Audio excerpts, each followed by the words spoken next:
Sanford, Florida. This is kind of a punch list video. Just did walk through with Abe and Chuck. And first, this walk over to the side. Abe wants the side of the building painted. This has a lot of the visibility coming off the ramp, so we're going to paint this. It's okay that you're in the video. So we're going to paint this building, look to paint this building. The idea is maybe to get a semi-trailer in the back over here. As far as I know, I don't know if there's any signage going on this side of the building. We're going to get pricing. We're going to pull off these panels and look at putting vinyl cover up on top. We're going to paint the bottom, the wood panels here.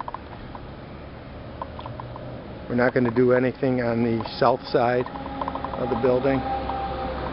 We may have to put another handicap stripe. I think 2 is going to be required. Also, this ramp here is not long enough. We may have to extend this ramp out here. We need to power wash all the underside of the building along with the south side, all the little spider holes that are up there. I want to get that all cleaned out.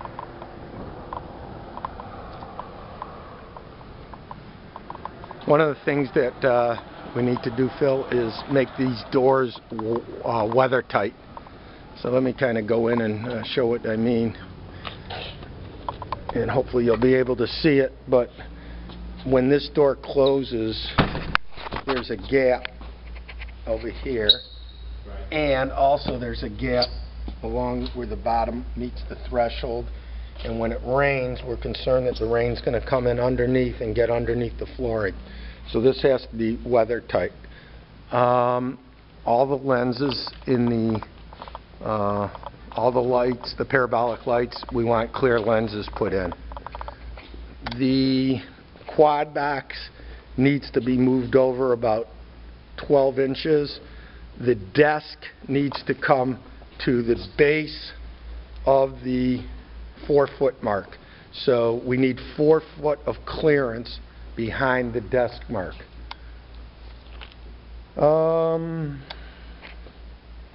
I think that's all the punch list items in the showroom. We'll walk into the office. We need to get a sign on this door that this is not an exit. So I want to put a sign up here that says this is not an exit. Okay, that's it in here. As we walk back into this area, this needs to be patched and a cover plate put over here.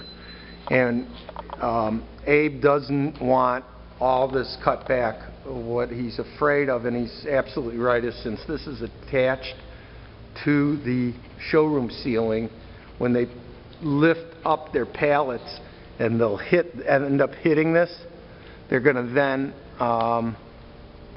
buckle the showroom, and possibly a light or the panels will fall down. So we need to cut all this back even to the warehouse walls. All these lights need to be turned around and put inside the joists and hung as tight to the decking as possible.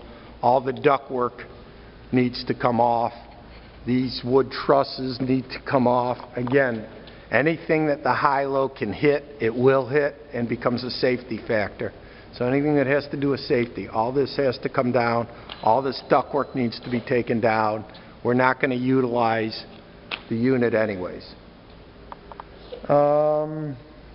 Bumpers, we're going to put bumpers all along this wall and this wall going back to, I drew a line over here that says bumpers. So from this point going forward, we're going to put bumpers.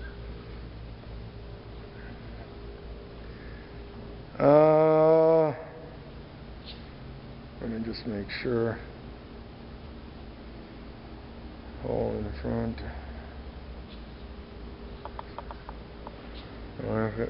Oh, we got permission. All the racking, which is right here, we're going to install all the Bellawood racking and the black racking and the A-frame racking. We'll install them, put them together, just leave the racking here. The only rack that we'll install in the showroom will be the Bellawood rack. So we'll need to get pricing on that. The front door needs to be weather tight. I talked about that. Talked about the counter location. Talked about the wood trusses. Oh, on the windows, we want to put plywood against this so that we could frame it so that there's plywood over the looks like an insulation board, so that again, if they push it, it hits the plywood instead of hitting the window.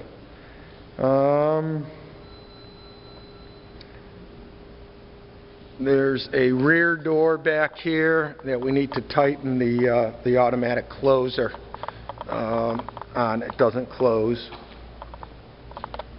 So let me just go back. This door back here, when you open it,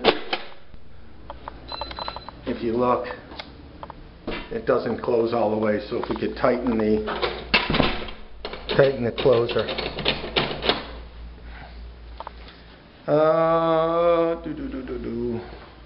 Check and make sure that there's a ground from the phone board on this side, because when the AT&T guy comes, they need a ground. The security lighting, make sure all the security lighting is operational, especially in the front and the rear. The owner came and he told me that it was, but I just want to make sure that it's operational and on a photo cell. I talked about, power washing the sides of the building. We got that. Oh, and last thing, label the electrical panel boxes so that we know where which breaker goes to what service. And threshold. There's a threshold or a transition piece missing over here. Since customers are going to be coming through here, let's put some type of plywood down here. I believe that's it. I'll get this typed up and get this over to you, Phil.